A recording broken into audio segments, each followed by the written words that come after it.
that was also one great part of your book, because especially the part with Josephine, like I didn't know about that.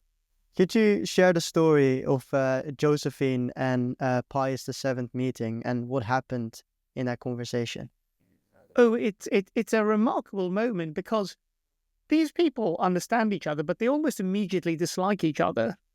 They're both Italian, they come from that culture, and Napoleon doesn't want all of the ceremony that would come with meeting the Pope formally. So when the Pope's arriving close to Paris, where he has a hunting palace called Fontainebleau, he purposefully meets the Pope when he's out hunting, and the Pope has to get out of his carriage in the middle of mud with his white slippers. So he's already inconvenienced by Napoleon in that way.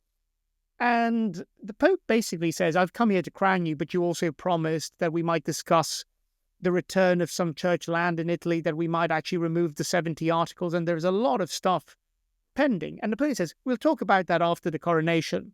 And the Pope's not happy about this, but he's come all this way to crown the newest emperor in Christianity. He holds his tongue. On the evening of the coronation, which would have been the 3rd of December, the Pope is getting ready for the next day, probably studying the liturgy and the ceremonial, and he hears a knock on his door. And quite literally, it's the Empress Josephine saying, Holy Father, I can't go ahead without telling you something terrible. And, Pius is probably wondering what the hell is going to happen. And he says, when I married Napoleon, I only married him in a civil ceremony at the local town hall in Paris. So the Pope says, I can't crown people who in the eyes of the church are living as concubines. They're not actually married in the eyes of the church. So he says, you're going to have to get married. And Napoleon's furious. He says, I am married in the eyes of the law or whatever. But he says, well, I'm not crowning you tomorrow unless you get married. Now, generally in Catholicism, you need several weeks to publish the announcement of the marriage, to get witnesses. The Pope signs a dispensation, but the parish priest of the Tuileries in central Paris has to come with the parish registers in the middle of the night. And even to this day, Napoleon's Marshal Bertrand and Talleyrand signed as witnesses, but we're not sure if they're there. If Napoleon is there or if Talleyrand is there? Oh, Talleyrand and Marshal Bertrand. We're not sure whether there were actually any witnesses. And Napoleon was furious with Josephine because you can divorce civilly, but in Catholicism, there's no divorce. So Napoleon, that was also a tactical thing for Josephine then. Oh, she was a clever woman in that. She realized that this gave her more stability as empress. And Napoleon also realized, because he knew enough about canon law, that this meant he couldn't get off the hook easily should he need to. But he realized that it would be a bit embarrassing if he wasn't crowned the next day, so he went through with it. Yeah, especially the amount of preparation for there's no way he would have just let that slide. And the negotiations between Pius VII and Napoleon, did they eventually do that afterwards? Because I can imagine there must have been some negotiations before the coronation too, as Napoleon didn't let Pius crown him. He crowned himself. I'm not sure. Was that like all planned out? That was planned out because the most important part of a coronation, I don't know if you saw the coronation of Charles III. Yes, I did actually. Yeah, because it's the point where he was hidden behind the screens where he's anointed with oil. That actually is what the Pope did to Napoleon, because that is the act of God selecting and conferring his authority symbolically on the monarch. That's the most Christian and the most sacred moment. So the Pope did that to Napoleon. But the crowning, Napoleon had decided in advance that he would crown himself. The crowning was more of a civil moment. And I can imagine his motive must have been to not let the French people think that he's like the next Bourbon king, maybe? I can imagine he doesn't want them to seem alike. Yeah, and that's why he was insistent that the liturgy, the ceremony was very different. Because the Bourbon kings were crowned in Reims, in eastern France. He was crowned in Notre Dame, Well, Yeah. ironically, the last king to be crowned there, I think, was Henry VI, who was an English king claiming the French crown. So it's a bizarre precedent there. But the coronation must have been an impressive ceremony. One of the things that touched me is I found a letter from Napoleon's wet nurse, a Corsican lady, Hmm. begging if since she'd sort of fed Napoleon when he was an infant, if she could come to the coronation. And Napoleon wrote on the side, "Of course you can come." Aw, that's kind of him. Yeah, it's quite sweet in a way. It shows he wasn't a bad man. He still remembered where he came from. Hmm. And what was the experience like for Pius VII, the coronation? He found that what reassured him was the huge crowds throughout France came to celebrate him, that the local clergy, the people of France, that there was a sense that there was the potential for a rebirth of Catholicism here. So he was quite impressed by that. Hmm. In fact, Napoleon got quite jealous because Pius would go on the balcony of the main palace in Paris, the Tuileries, and the crowds would cheer him. And Napoleon said, "Oh God, I don't want to be overshadowed by the Pope." So he would purposefully come out onto the balcony so that the Pope didn't get all the cheers.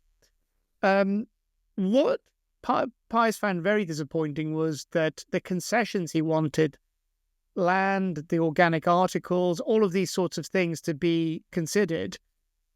He had meetings with ministers, but he was basically given a polite no. Mm. He was also told that financially he would get wonderful gifts and wonderful things that would excite him, but when he opened the gifts, he discovered that they were jewels and tiaras and things that the French had actually stolen from Rome when they'd invaded previous years. So they were only giving him back what was technically his in the first place. I mean, it's kind of still a gift.